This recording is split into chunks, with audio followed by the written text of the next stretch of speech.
वंदे मातरम। नमस्कार, बहुत बहुत स्वागत करता हूं आप सबका अपने YouTube channel digital Hindi teaching में। आप इस चैनल को सब्सक्राइब करके घंटी का बटन दबा लें ताकि आपको आने वाले हर वीडियो का नोटिफिकेशन प्राप्त होता रहे, आपको हर वीडियो मिलता रहे। चलिए अब वीडियो को लाइक कर दीजिए और अब हम शुरू करते हैं आज का वीडियो। हम पढ़ रहे हैं पीपीटी के माध्यम से कक्षा 6 की हिंदी पाठ्य पुस्तक वसंत, और आज के इस वीडियो में हम अध्ययन करने वाले हैं पाठ 7। इससे पूर्व हम पाठ 6 तक हम अध्ययन कर चुके हैं और पाठ 7 है आज। कविता है साथी हाथ बढ़ाना, और इस कविता के रचनाकार है कवि है शाहिर लुधियानवी। ये जो आप छवि देख पा रहे हैं ये शाहिर लुधियानवी है और ये इसी कविता के रचनाकार है, साथी हाथ बढ़ाना। तो चलिए शुरू करते हैं कविता का वाचन। साथी हाथ बढ़ाना और साथी हाथ बढ़ाना, एक अकेला थक जाएगा, एक अकेला थक जाएगा, मिलकर बोझ उठाना, ओ साथी हाथ बढ़ाना, साथी हाथ बढ़ाना।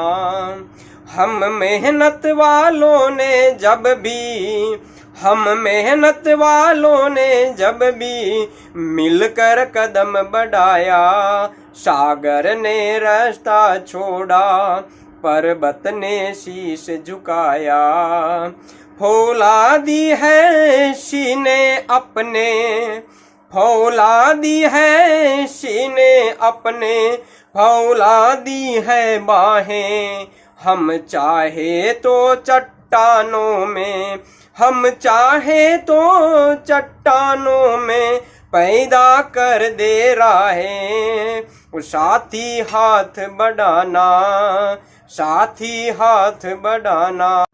प्रथम पद्यांश के वाचन के बाद में अब इस पद्यांश में आए हुए क्लिष्ट शब्दों का अर्थ हम देख लेते हैं।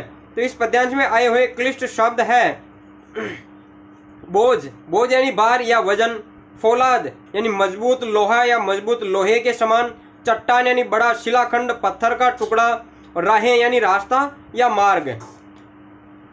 अब देखिए लेखक कवि लिखते हैं कि साथी हाथ बढ़ाना, एक अकेला थक जाएगा, मिलकर बोझ उठाना, साथी हाथ बढ़ाना। हम मेहनत वालों ने जब भी मिलकर कदम बढ़ाया, सागर ने रास्ता छोड़ा, पर्वत ने शीश झुकाया, फौलादी है सीने अपने, फौलादी है बाहें, हम चाहे तो चट्टानों में पैदा कर दे राहें, साथी हाथ बढ़ाना, साथी हाथ बढ़ाना। इस कविता में कवि कहना चाहते हैं कि सभी लोगों को एक साथ मिलकर काम करने का आह्वान करते हुए कवि कहता है, सब लोगों से पुकार करते हैं कि हमें मिलकर एक साथ मिलकर काम करना चाहिए कि हे साथी, हे साथियों, अपना हाथ, अपने हाथ का सहारा दूसरों को भी देना, केवल स्वार्थ के लिए नहीं जीना, दूसरों की भी मदद करना, दूसरों को भी सहारा देना। यदि कोई अकेला व्यक्ति काम करते करते थक जावे, और अगर अकेला व्यक्ति काम करेगा तो थकेगा ही, काम भी उससे पूर्ण नहीं होगा समय पर, तो उसके बोझ को बांटकर कम करना, उसके बोझ को हल्का कर देना, तुम उसके कार्य में मदद कर देना, जिससे वह भी आगे बढ़ सके, जिससे वह भी आगे चल सके।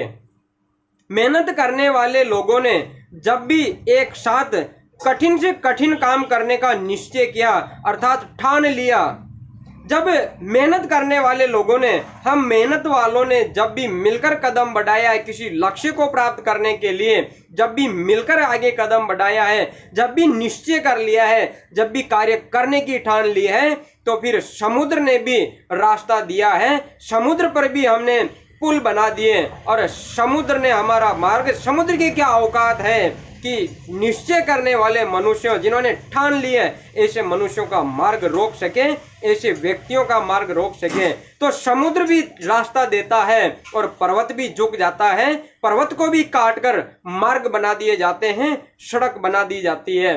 पर्वत भी झुकता है और समुद्र भी झुकता है, समुद्र भी रास्ता देता है तो पर्वत भी रास्ता देता है। ना पर्वत की कोई औकात है, ना समुद्र की कोई औकात है कि वह निश्चित करने वाले या मेहनती लोगों का मार्ग रोक सके, उनके मार्ग में आड़े आ सके।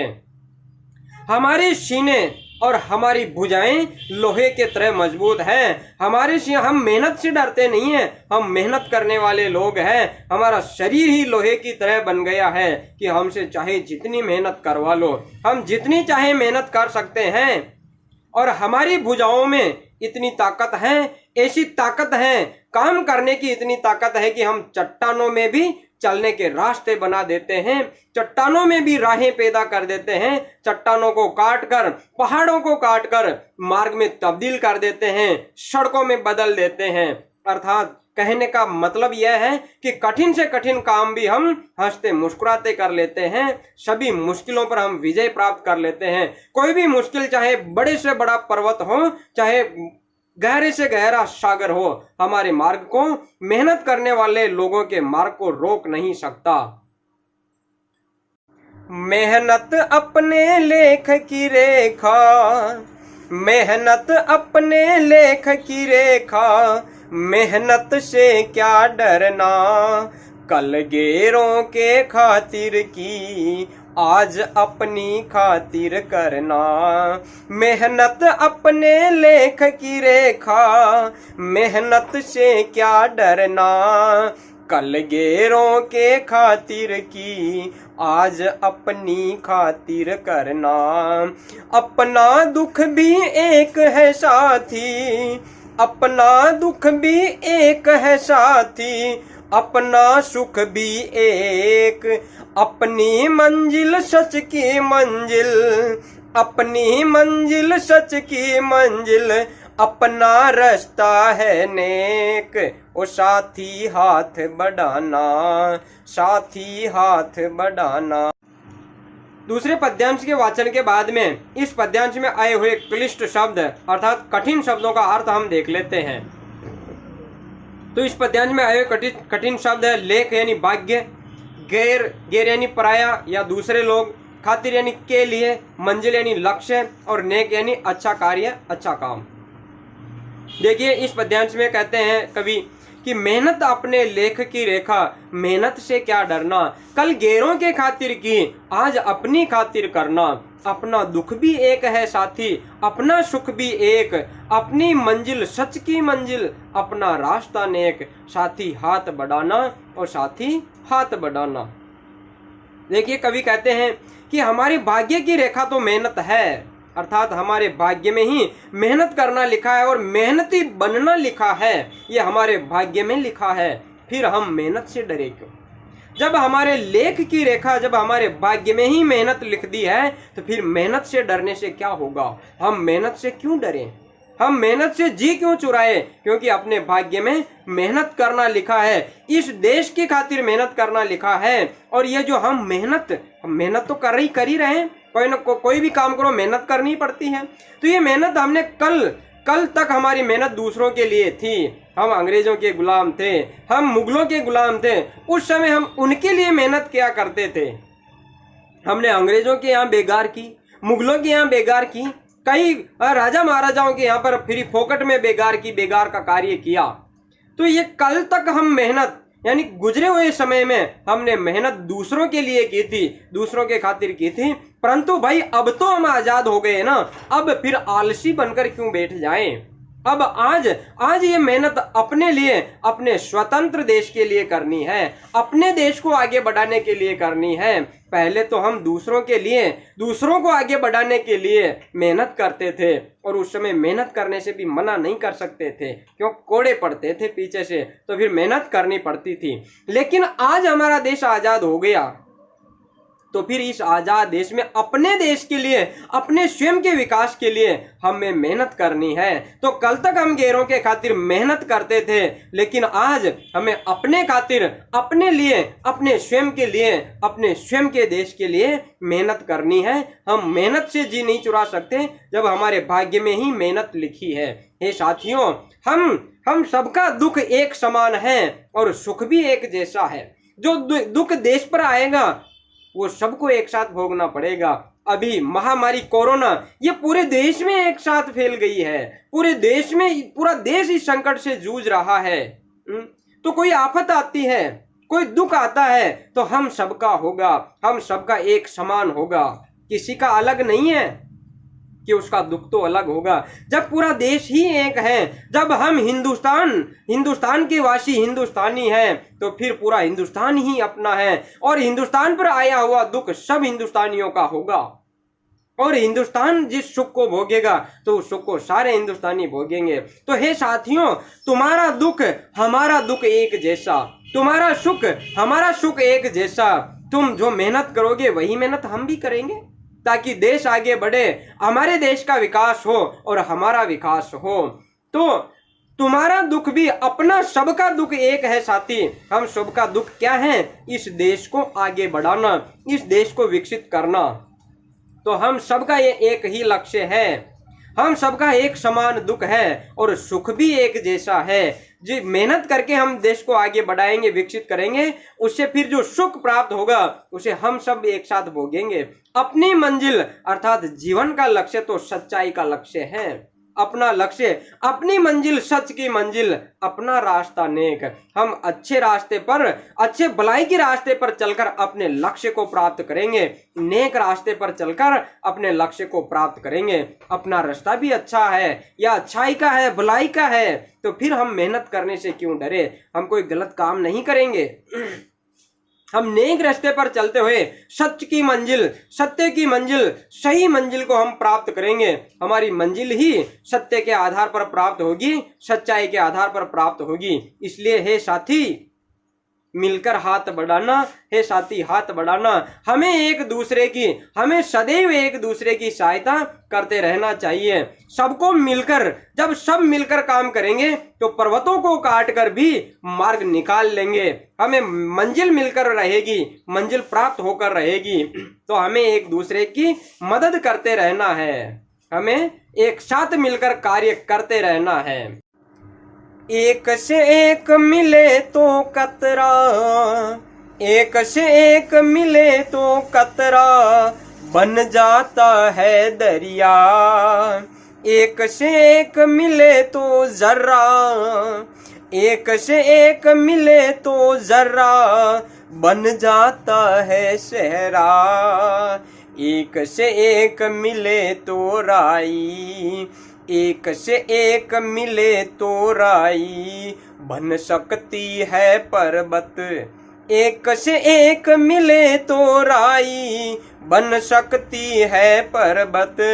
एक से एक मिले इंसान, एक से एक मिले इंसान बस में कर ले किस्मत, बस में कर ले किस्मत। वो साथी हाथ बढ़ाना, वो साथी हाथ बढ़ाना। तीसरे पद्यांश के वाचन के बाद में इस पद्यांश में आए हुए क्लिष्ट शब्द अर्थात कठिन शब्दों का हम अर्थ देख लेते हैं। तो इस पद्यांश में आए हुए कठिन शब्द है, देखिए, कतरा यानी बूंद या कण, दरिया यानी नदी, जर्रा यानी रेत का कण और तिनका, सहरा यानी फूलों की माला और रेत का मैदान रेगिस्तान, राई यानी छोटी सरसों का दाना राई, और पर्वत यानी पर्वत या पहाड़, और इंसान यानी आदमी, मनुष्य। ये इस पद्यांश में आए हुए क्लिष्ट शब्द थे, इनको आप लिखेंगे। और अब इस पद्यांश में क्या कहना चाहते हैं, देखिए।